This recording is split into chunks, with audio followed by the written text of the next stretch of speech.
American consumers. So my question for you is, how is that a good thing? Well, I think the point that the president makes with his tariffs is that America has a $1.2 trillion trade deficit. That means other people are selling us goods that more than we are selling them. And that's just not balanced. It's not fair. We're losing $1.2 trillion a year, of which directly and indirectly to China, that's about $1 trillion. You know, China sells goods to Vietnam. Vietnam repackages them and sells them to us. So the idea is the president wants balanced and fair trade, and tariffs are the tool to create balanced and fair trade. It's just unsustainable for $1.2 trillion to be exported to the rest of the world, meaning our money is going to the rest of the world. It's building them up. And over time, it's taken us down. And the president's here to fix it. So that's what he's trying to do with his tariffs. And I understand what you're talking about with regard to sort of economic policy. But there's economic policy, and then there's how people in the United States actually feel and the immediate effect on them. So just to be clear, are you saying that ultimately fixing what the president sees as a problem, which you just described, is going to mean that the American people, whether they work at a port or whether they're truck drivers or whether they're consumers, they're just going to have to suffer in the short term, maybe even longer? No. Let's take a look at the UK deal we did we announced on Thursday, right? We opened the opportunity for Americans to export to the United Kingdom $5 billion more than they've ever had the right before. You had beef, ethanol, row crops, vegetables, fruits, cereals, sodas, machinery. I mean, just the list goes on and on. So the idea for the president is, look, we published our rates on Liberation Day. Negotiate with us, bring those rates down by opening your markets to Americans who can export. So what's going to happen is we're going to have imports. Of course, our ports, we are the consumer of the world. I mean, we consume $20 trillion worth of stuff. But the world that is wants stopping to sell now. us stuff. But it's not happening now because It's of the president's tariff policies. No. It's only stopping. Look, we are in a negotiation with China. We agree. It has stopped 145% on China. Of course that stops it. But they're negotiating that right now. That we are optimistic that will open. But what the president's tariff policy is let's open all the markets in the world that have been closed to us. Let's get that opportunity for Americans to export to them. Let's really, really help Americans export. And of course, those people who import are going to have great businesses. We are the greatest economy in the world. Everybody wants to come here. As the president likes to say, everybody likes to shop here with our consumers, and it's going to work out great. The UK shows you how great it can really be. Yeah, but as you well know, because you worked on the UK deal, which I'll get to in one second, that's a very different kettle of fish than China and even some of the other countries that I know that you are trying to deal with directly. So when it comes to, again, I'm talking about American jobs and American consumers in the short term. We're heading into the summer, and it could mean, tell me if this is wrong, that a lot of the goods that Americans are used to either buying or, getting easily will either be more expensive or hard to get. We're talking about beach chairs, swimsuits, picnic supplies, fireworks. Is this something that Americans just need to understand is going to be harder to buy?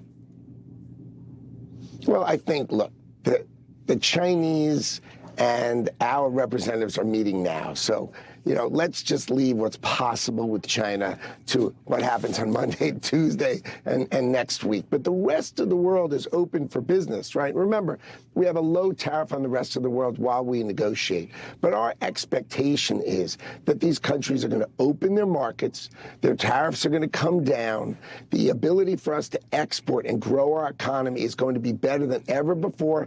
That's why President Trump talks about a golden age. Of course, all these countries are going to come come and sell their products to us. Of course, we're going to have our shelves full of wonderful products made around the world, but we're going to make sure on their shelves that American products are finally given the fair treatment that they deserve. And I think what people forget is that we have been locked out of economy after economy after economy, and President Trump is going to break down those barriers and let us sell. Imagine this. If we can let other countries accept our standards, then our small businesses can sell online to foreign purchasers. I mean, imagine we're not allowed to do that now. It's just not fair trade, and President Trump is on trying to make it fair trade. You mentioned the UK agreement. You were the lead negotiator there, aside from the president, of course. And it does, you mentioned some of the aspects of it, but one other aspect is that it keeps in place a 10% across-the-board tariff on goods imported to the U.S. from the UK. As you know, the cost of tariffs are paid by American consumers. We've been talking about this. So should Americans be prepared? I disagree with that, you know. Well, okay. But most economists, I would say, disagree with you on that. And we have seen it being passed off time and time again to the American consumer. But regardless of that, just on the policy, this is what I want to ask you about. Is the 10% tariff that we're seeing in the framework for the UK going to be in place for the foreseeable future?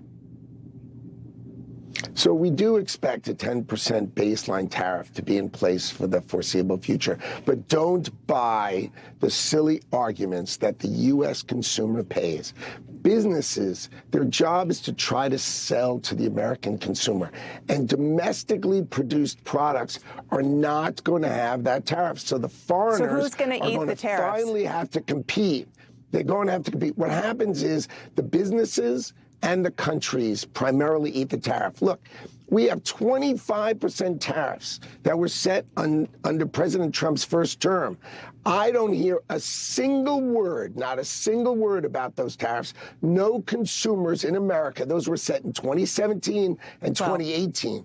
No consumers in America sit here complaining about those tariffs. Well, prices what happens is the have gone up for lots of reasons. Currencies. Oh, no. Don't talk about the Biden inflation. That's another whole gig. When we left, when President Trump in 2019 had the lowest inflation in history. So let me ask. You know that this works really, really well. It works well. These countries and the businesses have to compete. Yep. They have to cut prices. You've seen it. The Asians have said they're not raising their prices. So who's paying those tariffs? The governments and the companies. They want to compete in the greatest store in the world. But you well know that company after company, business after business have said that they're going to pass it off to the consumer. I want to ask, because you are working on other deals, of course, many of them outside of what has happened and is happening with the UK. Is that 10% tariff kind of a baseline in the way you're approaching these other countries that you're negotiating with? Yes, we will not go below 10%. That is just not a place we're going to go. We will, country by country, address their particular issues. So, for instance, with steel and aluminum and aircraft parts, we said those could come into the country tariff-free. Right, so Rolls-Royce engines could go on a Boeing jet that Boeing sells. And, of course, you saw that Boeing announced a $10 billion deal to sell those Boeing aircraft with Rolls-Royce engines to British Airways. So that's an example how we're going to be flexible and we're going to be super smart country by country. But at least you saw the rates that were published on Liberation Day. Those countries can take those rates down if they open their markets to Americans to export. Let Americans get their stuff on these foreign governments and foreign consumers' shelves, and we'll be better as a country. I think what's happened is we just have never felt the fairness of our ability to export. Finally, the President of the United States is on our side. And that's what you're going to see in the UK, and then country after country. We're going to announce, like we did with the UK, how many tens of billions of dollars of new opportunity the president is negotiating for American small businesses and medium-sized businesses to sell their products overseas. That's the golden age that's coming, and everybody else is going to build in America to get around that tariff. Remember, there's no tariff if you build it in America. The entire world is hoping that what you are saying does come true and waiting for the next step. I also